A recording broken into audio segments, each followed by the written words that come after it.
What is up everyone, and welcome back to a brand new video on the channel. If you're new here, my name is Hannah and I love all things fitness, endurance, anything to do with training. As you may notice, we're not on the regular couch like I normally am. We're just starting the video in my bedroom today, and I thought I'd run you guys through what some of my race goals look like for 2026 and some of the races and events I'm going to be training for over the winter to do in the summer. So behind me here on my wall, kind of on my closet, that is where I basically have a list of my race goals for the season, and this just helps me stay motivated and knowing what I'm training towards. So this season I think I'm going to go for 3 trail races I have in mind. Some of them are a little bit longer distances, getting into ultras, and then the one race is just going to be a 25-kilometer trail race. And then I'm also going to be signing up for 3 triathlons, most likely standard distance, so I'm not going to be getting into half Ironmans just yet. I want to get a year of a little bit shorter distance before heading into the half Ironman territory.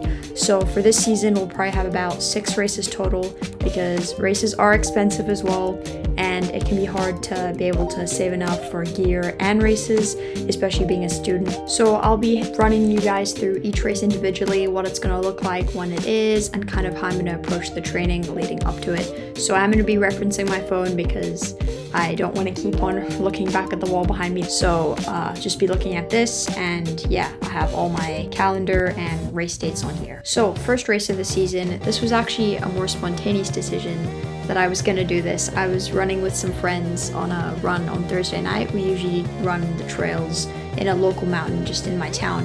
And I was speaking to one of the guys, and he was telling me about this race they do called the Fat Dog Backyard Ultra. And it's basically similar to that of the BPN Backyard Ultra. So you do, in this case, it's a 6.7 kilometer loop, and you run every hour on the hour, pretty much until either you don't make it back past the cutoff, or you just fail out on the course, or you DNF back at the tent. So in this race format, there's pretty much only one winner and everyone else is a DNF. So that format alone is like a little bit scary, but I've never done a race of that format before, and it sounded super fun actually, like a super good challenge. So I'm really excited for that. I actually signed up for that one yesterday. So that one is on March 14th next year, so a couple months away still, but I reckon I could aim for at least maybe 8 to 10 laps. So that's getting close to 40-50K. So I'm not sure what the winners have done in previous years, but yeah, that'll be like my first, I guess, taste of a real ultra, and I thought the backyard style would be a good one to start it out with, especially just being local. It's only about 10 minutes from my house, so I can even train the route ahead of time. Super fun format, everyone kind of goes on together, and it's a really good way to push yourself, and I'm excited to see how far I can go, and it should give me a lot of confidence going into this 2026 running race season. So that's the Fat Dog Backyard Ultra on March 14th. And then I don't have anything planned for April. April's probably just going to be kind of a big block of mostly run training, with obviously keeping up my triathlon fitness in preparation for the next kind of race of my season, which is going to be in May. So kind of beginning of summer. March one's kind of in spring, so could be pouring with rain. Kind of have to be prepared for that. But my next one is going to be on May 30th, and that's a Saturday, and that one's going to be the trail race in my local backyard mountain. It's called Run for Water. It's a non-profit, so all the race proceeds go towards charity and providing clean water for communities in Africa. So a really good cause. I always love to support this race. This is my second time doing it. I'm going to be doing the 25-kilometer distance again. They offer 3 different race distances, a 10-kilometer, a 25, and a 50. I was going to go for the 50 this year, but I wanted to kind of take things easier, as I also wanted to do well in several triathlon events, so I figured may as well just stick with the 25 and hopefully do it this year without injury, because last year my knee gave me a lot of trouble in the last around 10-11K, so that was pretty hard. I'm hoping to get a much better time this year. So that's the second race, the Run for Water, so that'll be a 25K trail race. The elevation is brutal though. There's almost 2,000 meters of elevation, and over that distance it's pretty much like you're going straight up, straight down, climbing up to a peak, going to a lake. So very hard race, but it's a super fun course though, super flowy, like mountain bike type trails, and yeah, that should be a fun one. I'm excited for it. Then the weekend right after that, actually on June 6th, I have my first triathlon of the season. season, I've signed up for a standard or Olympic distance triathlon. So for those of you who don't know, the distances on that is a 1.5 kilometer swim, 40 kilometer bike ride, and a 10 kilometer run to finish it off.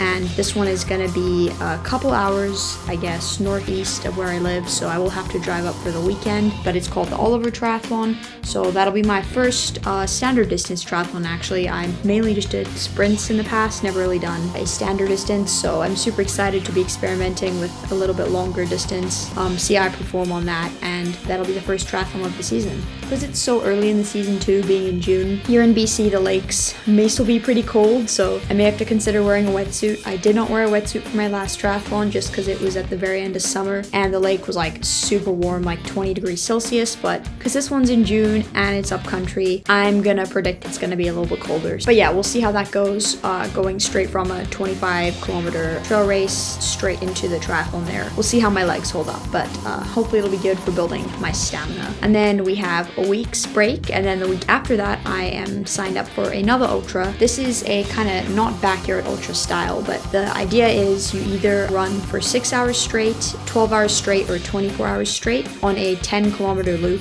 up in another local mountain. It's a ski resort in winter, but they're trying to introduce more summer activities, so it's called the Sasquatch Backyard Ultra. This will be my first time doing this race. Again, it's a very tough course, 10 kilometers, but it's on the ski resort, so the elevation is like straight up, straight down. And I'm gonna probably sign up for the 6 hour distance. My friend might try to convince me to do the 12 hour, but we'll see how the backyard ultra goes, how my legs hold up. I may just end up going for the 6 hour distance because obviously I want to keep my body in good shape for all the triathlons I'll be doing, etc. So yeah, we kind of have the triathlon, a week's break, and then we have the Sasquatch Ultra. And then after that, for the rest of June, I kind of have 3 weeks of no events, so that'll be another solid training block, and also hopefully some time to just wind down from those 3 kind of almost back-to-back events, the end of May, early June. And then from July to September, I have no more trail races per se, but I am going to be doing 2 more triathlons. So the second triathlon of the season will be, I have 2 options. Either I want to head out to Vancouver Island and do a triathlon there called the Elk Lake Triathlon, likely another standard distance, or I will head into BC's interior and do a triathlon there. Kind of depends on the forest fires, ferries, and my budget, because one will obviously be a little bit cheaper in terms of travel and accommodation, etc. Those will also probably both be standard distance triathlons, just kind of mid-season, you know, primer, keep things up, and I will obviously keep on doing long runs, probably hiking, backpacking throughout the summer, so I'll be definitely keeping my running fitness up. As always, lifting, you know, probably some CrossFit, but the CrossFit will definitely go down over the summer, just so I can prime my body and my training efforts toward triathlon and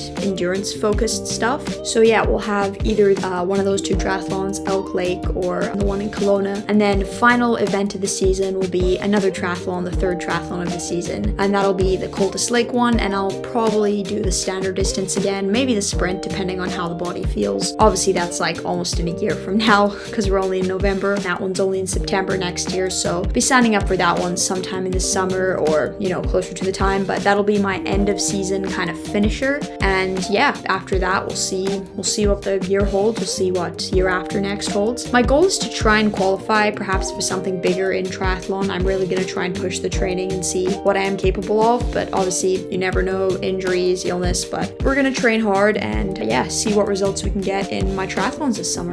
And another thing I'm really gonna try prioritize with these kind of 6 key big races I have planned for the season is trying to really dial in my nutrition. In the past, I've kind of been bad with nutrition. Like I fueled pretty well. I think I'm making sure I am getting enough calories in now. In the past, it's been a little bit of an issue for me to get enough fuel in to be able to perform optimally and feel my best and recover well too. But recently I found I've really hit a sweet spot, so I'm just gonna try keep that up, keep my meals consistent, balanced, carbs high on training days, and really try tune in my fueling so on race day everything feels super smooth and dialed. So yeah, on the wall behind me, as I mentioned in the beginning of the video, I do like to have all my races laid out in front of me, the dates, how much they cost, and this just helps me, you know, keep a concrete goal, like, okay, this is what I'm working toward. I have something that I can remember. It's kind of like my why behind why I'm doing all this, you know, those early training mornings where it's like hard to get up in the winter or it's raining. Even though I do really enjoy my training, sometimes it can be hard if I'm tired tired from a week of work and school. So just keeping that stuff on my wall behind me, or I guess this side of me, just really helps keep me motivated and locked into my training. So speaking of training this winter, I will definitely shift my focuses from, instead of going to CrossFit 4 to 6 times a week, I'll switch to 3 times. And the reason for doing this is just because decreasing training volume in my CrossFit will really help me to be able to up my training on the endurance and triathlon training side of things without feeling injured or burnt out, just so I can maintain performance in that area without losing recovery days. So as winter progresses, I will be kind of shifting my focus to probably running 3 to 4 times a week, as I am currently doing, but then also upping my swim sessions to 2 times a week instead of just 1, and upping my bike sessions from 2 bikes per week to 3 to maybe even 4. So that'll be consisting of,